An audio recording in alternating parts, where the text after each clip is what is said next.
एक बार की बात है कि एक सियार जंगल में एक पुराने पेड़ के नीचे खड़ा था।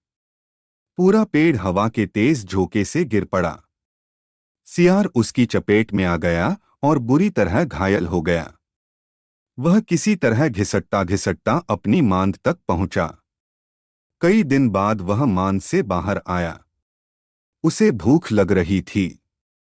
शरीर कमजोर हो गया था। तभी उसे एक खरगोश नजर आया। उसे दबोचने के लिए वह झपटा। सियार कुछ दूर भागकर हांफने लगा। उसके शरीर में जान ही कहाँ रह गई थी। फिर उसने एक बटेर का पीछा करने की कोशिश की। यहां भी वह असफल रहा। हिरण का पीछा करने की तो उसकी हिम्मत भी न हुई। वह खड़ा सोचने लगा। शिकार वह कर नहीं पा रहा था। भूखों मरने की नौबत आई ही समझो। क्या किया जाए? वह इधर-उधर घूमने लगा पर कहीं कोई मरा जानवर नहीं मिला। घूमता घूमता वह एक बस्ती में आ गया। उसने सोचा शायद कोई मुर्गी या उसका बच्चा हाथ लग जाए। सो वह इधर-उधर गलियों में घूमने लगा। तभी कुत्ते भौं भौं करते उसके पीछे पड़ गए। सियार को जान बचाने के लिए भागना पड़ा। गलियों में घुसकर उनको छकाने की कोशिश करने लगा पर कुत्ते तो कस्बे की गलीगली से परिचित थे। सियार के पीछे पड़े कुत्तों की टोली बढ़ती जा रही थी और सियार के कमजोर शरीर का बल समाप्त होता जा रहा था। सियार भागता हुआ रंगरेजों की बस्ती में आ पहुंचा था। वहां उसे एक घर के सामने एक बड़ा ड्रम नजर आया।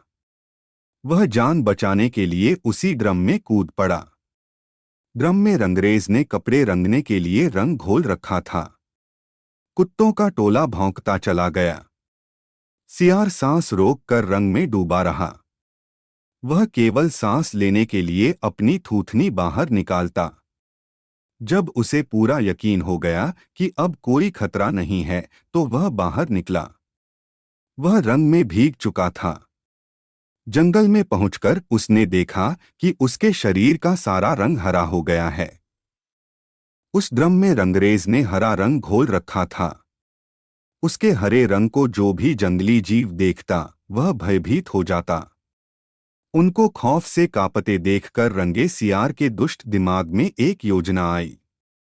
रंगे सियार ने डरकर भागते जीवों को आवाज दी, भाइयों भागो मत, मेरी बात सुनो। उसकी बात सुनकर सभी भागते जानवर ठिठके।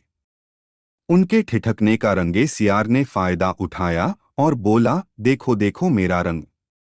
ऐसा रंग किसी जानवर का धरती पर है नहीं ना। मतलब समझो।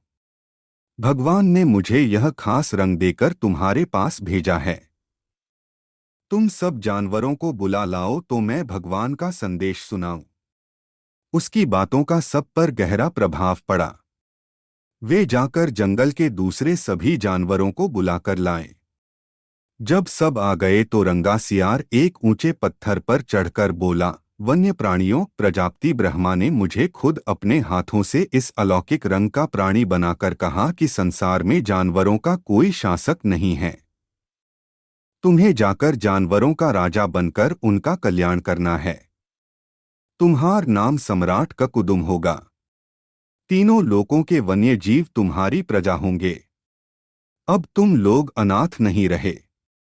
मेरी छत्रछाया में निर्भय होकर रहो। सभी जानवर वैसे ही सियार के अजीब रंग से चकराए हुए थे। उसकी बातों ने तो जादू का काम किया। शेर, बाघ व चीते की भी ऊपर की सांस ऊपर और नीचे की सांस नीचे रह गई। उसकी बात काटने की किसी में हिम्मत न हुई। देखते ही देखते सारे जानवर उसके चरणों में लौटने लगे और एक स्वर में बोले, हे ब्रह्मा के दूत, प्राणियों में श्रेष्ठ ककुदुम, हम आपको अपना सम्राट स्वीकार करते हैं। भगवान की इच्छा का पालन करके हमें बड़ी प्रसन्नता होगी। एक बूढ़े हाथी ने कहा, हे सम्राट, अब हमें बताइए कि हमारा क्या कर्तव्य है। रंगा सियार सम्राट की तरह पंजा उठाकर बोला, तुम्हें अपने सम्राट की खूब सेवा और आदर करना चाहिए। उसे कोई तकलीफ नहीं होनी चाहिए। हमारे खाने पीने का शाही प्रबंध होना चाहिए। शेर ने सिर झुकाकर कहा, महाराज, ऐसा ही होगा। आपकी सेवा करके हमारा जीवन धन्य हो जाएगा। बस सम्राट ककुदुम बने रंगे सियार के शाही ठाठ हो गए। वह राजसी शान से रहने लगा। कई लोमड़ियां उसकी सेवा में लगी रहती, भालू पंखा झुलाता। सियार जिस जीव का मांस खाने की इच्छा जाहिर करता, उसकी बलि दी जाती। जब सियार घूमने निकलता तो हाथी आगे आगे सूंड उठाकर बिगुल की तरह चिंघाड़ता चलता। दो शेर उसके दोनों ओर कमांडो बॉडी गार्ड की तरह होते। रोज ककुदुम का दरबार भी लगता।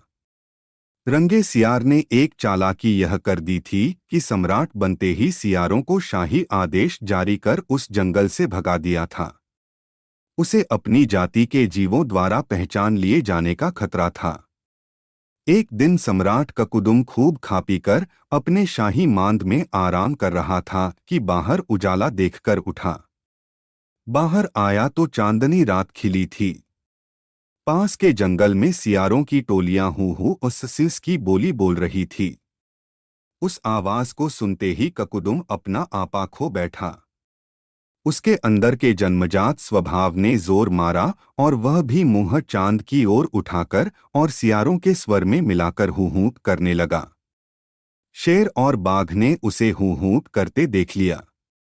वे चौंके। बाघ बोला, अरे, यह तो सियार है।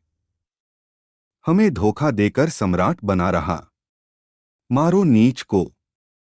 शेर और बाघ उसकी ओर लपके और देखते ही देखते उसका तियापांचा कर डाला। आपका होमवर्क ये है कि आप कमेंट में बताइए आपको इस कहानी से क्या सीख मिली।